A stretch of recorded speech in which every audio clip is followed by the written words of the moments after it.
Every time you scan your groceries, you're trusting a system Woolworths has quietly shaped to its advantage. Australia's biggest supermarket sets prices, promotions, and even the size of products on the shelves, sometimes shrinking packages while keeping prices the same. But when the ACCC uncovered more than 260 manipulated was now deals and a 9% food inflation spike, it became clear there's far more happening than most customers ever realise. What pressures, data, and hidden choices drive your weekly shop, and who actually pays the price? Woolworths operates more than 1,000 supermarkets across Australia, holding around a third of the country's entire grocery market. Together with Coles, these two chains control over 65% of supermarket sales, a level of concentration rarely seen in other developed economies. This duopoly is not just a feature of the retail landscape. It shapes nearly every aspect of how food is priced, sourced, and sold nationwide. The Australian Competition and Consumer Commission, or ACCC, has launched a sweeping inquiry into supermarket power. Their analysts are examining how a handful of companies can influence prices from the farm gate to the checkout, especially as grocery inflation has climbed above 9% in recent years. ACCC Chair Gina Cass-Gottlieb has stressed that many consumers rely on discounts. It is critical that Australian consumers are able to rely on the accuracy of pricing and discount claims. The inquiry's focus is not just on headline-grabbing promotions, but on the underlying mechanisms that determine what Australians pay for basics like bread, milk, and fresh produce. Woolworths' annual revenue now exceeds $60 billion, with profits that consistently outpace many global peers. These numbers are more than just balance sheet entries. They translate into daily realities for families facing rising living costs. For many shoppers, the supermarket is the front line of the cost of living crisis. The price of a loaf of bread, a litre of milk, or a basket of fruit is not simply the result of supply and demand, but of negotiations and strategic decisions made far from the shop floor. The ACCC's 2024 to 2025 Supermarkets Inquiry is scrutinising how such a concentrated market impacts competition, supplier relationships, and ultimately, consumer choice. When one retailer commands this level of influence, every change in pricing strategy, every tweak to a promotion or loyalty program can ripple through the entire food economy. This is why the details of Woolworths' operations, often hidden behind well-crafted branding and community messaging, matter so much. The question is not just whether prices are fair, but whether genuine competition is possible when a single company has this much control over what Australians eat and how much they pay. A carton of milk might look like a simple purchase, but the price tag can hide more than it reveals. In Woolworths stores, the cost per litre often jumps when customers switch from a 2-litre bottle to a single litre, even when both are the same brand. This unit price mismatch is not an accident, it's a calculated strategy that quietly steers shoppers toward larger purchases, or in some cases, leaves those on tighter budgets paying more for less. Government audits and consumer watchdogs have flagged these gaps, especially for staples like milk, bread, and pantry items. The effect is subtle, but the dollars add up for families watching every cent. Then there's shrinkflation, a term that's become part of the Australian vocabulary. Instead of raising prices outright, Woolworths and its suppliers have reduced the size or weight of everyday products while keeping prices steady. A family cereal box that once weighed 500 grams quietly slips to 460 grams, but the shelf price stays at $4.99. The cost per gram rises, but unless customers check the fine print, few notice the change until the box seems to empty faster than before. This pattern repeats across dozens of categories, from snacks to cleaning products, and it's not unique to Woolworths, but its scale amplifies the impact. Discount cycles, too, can be less than they appear. ACCC court documents detail how, between September 2021 and May 2023, Woolworths increased the prices of 266 products, sometimes by more than 15% for just a few weeks, only to drop them to a so-called sale price that was still higher than the original. Take the Oreo family pack. Stable at $3.50 for nearly 2 years, the price jumped to $5 for 22 days, then dropped to $4.50 under a Prices Dropped banner. The end result? A 29% net increase, presented as a discount. Shoppers relying on these promotions to stretch their budgets found that the savings were often illusory. These tactics don't just affect occasional treats, they shape the price of basics, week in and week out. The ACCC's investigation has catalogued hundreds of examples where the advertised deal was less generous than it seemed, and where the fine print, unit pricing, pack size, and promotional cycles mattered more than the bold print on the shelf. For many Australians, these hidden price tricks mean their grocery bill rises not just from inflation, but from the way the system is designed. The question isn't only how prices are set, but who benefits from the way they're presented. Queensland's dairy heartland has long supplied the milk that fills Woolworths' fridges across the east coast. For many farmers, though, the numbers behind that familiar bottle have been shifting in ways that rarely reach the public. In 2022, a group of Queensland dairy producers received revised supply contracts from Woolworths. The terms included a 20% increase in the minimum volume they were expected to deliver, alongside a clause that quietly set a minimum sell-through requirement, meaning if the supermarket didn't move enough product, the financial burden would fall back on the farm. The effect was immediate. Margins, already thin from rising feed and fuel costs, dropped by as much as 15% in a single season. One farmer, speaking on condition of anonymity, described the pressure. "You're told to deliver more milk, but if it doesn't sell, you wear the cost. The risk is shifted onto us. It's not just numbers on a spreadsheet, it's whether you can keep your herd, pay your workers, or stay in business for another year." These contract terms are rarely disclosed outside industry circles. Volume targets force farmers to ramp up production, often beyond what's sustainable for their land or livestock. If the supermarket shelves don't clear as quickly as projected, the unsold surplus is not Woolworths' problem, it's the suppliers. Dairy co-ops and advocacy groups have raised alarms about these practices, warning that the bargaining imbalance between supermarket giants and small producers is widening. The pressure doesn't stop at milk. Similar clauses appear across fresh produce and pantry staples. For Woolworths, these arrangements guarantee a steady flow of private label goods, which compete directly with branded products on price and margin. For farmers, the promise of a long-term contract can quickly turn into a financial trap, where every cent squeezed from the supply chain is felt at the farm gate. In this system, the hidden cost of low prices is measured not just in dollars, but in livelihoods. Private label brands have become one of Woolworths' most reliable engines for profit. While many shoppers reach for essentials or macro products expecting a simple store brand, the economics behind these lines are anything but simple. Industry figures show that Woolworths can achieve gross margins as high as 22% on private label goods, nearly double the 12% typical for national brands. This advantage doesn't come from cutting corners on quality. In fact, many private label items are produced in the same facilities, on the same lines, as their branded counterparts. The difference lies in who controls the shelf and the supply chain. A Woolworths production manager, who has worked across both branded and private label portfolios, describes the process as a balancing act.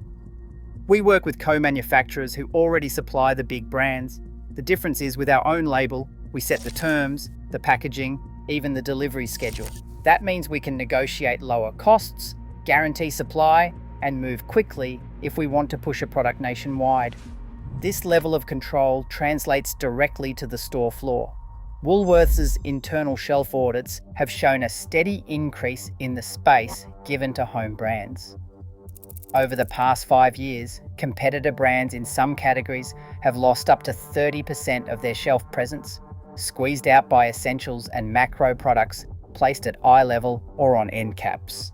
The result is that customers see more Woolworths-owned options, often at a lower price point, while national brands are pushed to less visible spots, if they remain at all. For suppliers, the expansion of private labels means more than just competition on price. When Woolworths controls both the label and the placement, it can dictate terms that independent producers struggle to match. Smaller brands may find themselves facing shorter contracts, higher promotional fees, or even delisting if their products don't meet sales targets set by the retailer. These dynamics help explain why shelf space in a Woolworths store is so fiercely contested, and why the battle for visibility is about much more than packaging or advertising. It's a contest shaped by who owns the brand, who owns the data, and who ultimately decides what's in the basket. A Woolworths store is not just a place to buy groceries, it is a carefully engineered environment where every detail shapes what customers see, choose, and pay. Behind the automatic doors, the journey begins with fresh produce displays, often arranged to create a sense of abundance. Yet the reality behind these displays is far more precarious. In October 2022, flooding in Melbourne forced a major distribution centre offline, leaving Victorian stores with empty shelves for 4 days. Centralised logistics can deliver efficiency, but when one link breaks, entire regions feel the shock. Freshness comes at a cost, not just for shoppers, but for farmers. Woolworths' strict cosmetic standards mean that up to 30% of fruit and vegetables grown for supermarkets are rejected before reaching the store. Only about 3% of this so-called waste is salvaged through programs like Odd Bunch, which market imperfect produce at a discount. For growers, the rest becomes unsellable surplus. Inside the store, the layout is anything but random. Retail psychologists consult on everything from the scent of fresh bread near the entrance to the strategic placement of high-margin items at eye level.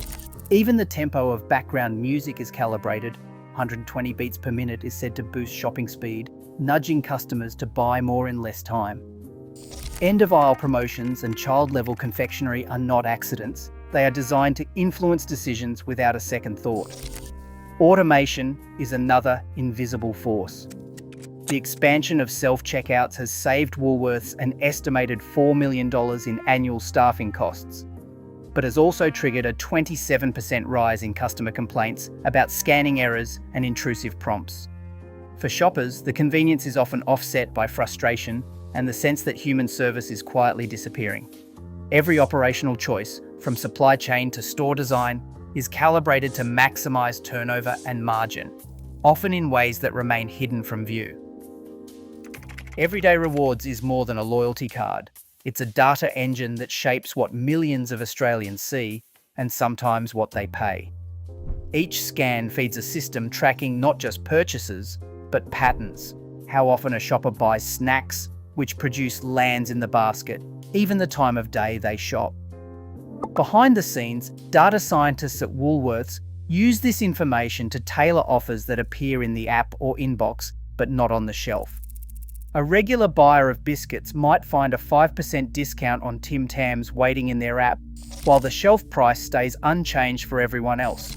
Meanwhile, a family that loads up on fruit each week could receive a hidden 10% off bananas or avocados, never advertised in-store. These personalised deals are refreshed weekly and only visible to those who scan or log in, leaving non-members to pay standard prices, sometimes missing out on significant savings. A Woolworths data scientist, speaking on background, describes the system as a web of algorithms, segmenting shoppers into categories based on recency, frequency, and spend. The highest value customers receive more frequent and larger offers, while casual shoppers see fewer. The goal is clear: reward loyalty, but also nudge behaviour in ways that benefit the business. Points too are part of the equation, offering a psychological hook that encourages bigger baskets or more frequent trips, even when the cash discount is small. App users report up to 25% greater savings compared to non-members, but those savings are unevenly distributed, often favouring those who already spend more. Privacy advocates and the ACCC have raised concerns about how this data is used and whether it creates a two-tier market. For many, the real price of a grocery basket is no longer just what's on the shelf, but what's offered behind the digital curtain. In a market where every dollar counts, the algorithms decide who gets the best deal and who pays full price. In outback towns and remote communities, the weekly grocery run comes with a hidden surcharge. A basic basket of groceries can cost up to 13% more in the Northern Territory than in Sydney, according to consumer audits and ACCC submissions. Woolworths points to freight and logistics as the reason, but for families already stretched by rising rents and fuel, the effect is the same: less choice and higher bills. Bulk buying is often the only way to blunt these costs, yet not everyone can afford to stock up in advance. In places where Woolworths is the only supermarket within hundreds of kilometres, the lack of competition leaves little room for alternatives. The company's environmental messaging tells another story. Woolworths has pledged to reach net zero emissions by 2030 and highlights programs like Odd Bunch, which sells imperfect produce at a discount. But critics say these green claims mask deeper contradictions. Independent studies show that Woolworths' private label products, especially essentials, can use up to 30% more plastic in packaging compared to branded equivalents.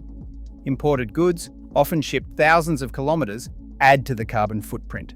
For shoppers in regional areas, sustainability promises are hard to reconcile with aisles lined with extra plastic and few local options. These realities, largely invisible behind national branding, reveal the uneven burdens faced by rural Australians and the limits of supermarket-led environmental change. Woolworths' financial results reveal the scale of the supermarket's influence. Net profit margins sit at 4 to 5%, levels that might sound modest, but on more than $60 billion in annual revenue, they translate into over $2 billion in dividends for shareholders each year. These profits are not outliers. They have become routine, even as grocery bills climb for millions of Australians. The question of whether these margins reflect fair returns or market power has fueled heated debate in Parliament and at kitchen tables alike. Meanwhile, the competitive landscape is shifting. Aldi has opened more than 140 stores across the country, steadily increasing its market share with a no-frills, low-cost approach. Costco, though smaller in store count, now commands around 12% of the grocery market in regions where it operates, offering bulk deals that draw price-conscious families. Yet, despite these gains, Woolworths and Coles still control the majority of sales, with smaller players struggling to challenge their dominance outside a handful of urban centres. Mounting public pressure has pushed regulators to act. In 2025, the ACCC released a draft proposal for new laws targeting supermarket pricing practices, including the possibility of direct price caps on essential items. If enacted, these regulations could take effect as soon as 2026, introducing penalties for excessive markups and deceptive discounts. For the first time in decades, the regulatory hammer is poised above the industry, raising the prospect of real consequences for supermarkets that push the boundaries of fair competition. The outcome will shape not just the cost of groceries, but the rules of the market itself. Today, Woolworths' market power shapes not just prices, but the very choices Australians have at the checkout. As food bills climb and competition remains limited, every quiet shift, whether in pricing, data use, or supplier terms, reverberates across millions of households. The future of Australia's grocery landscape depends on what we demand to know and what we refuse to overlook. Your awareness is now part of that equation.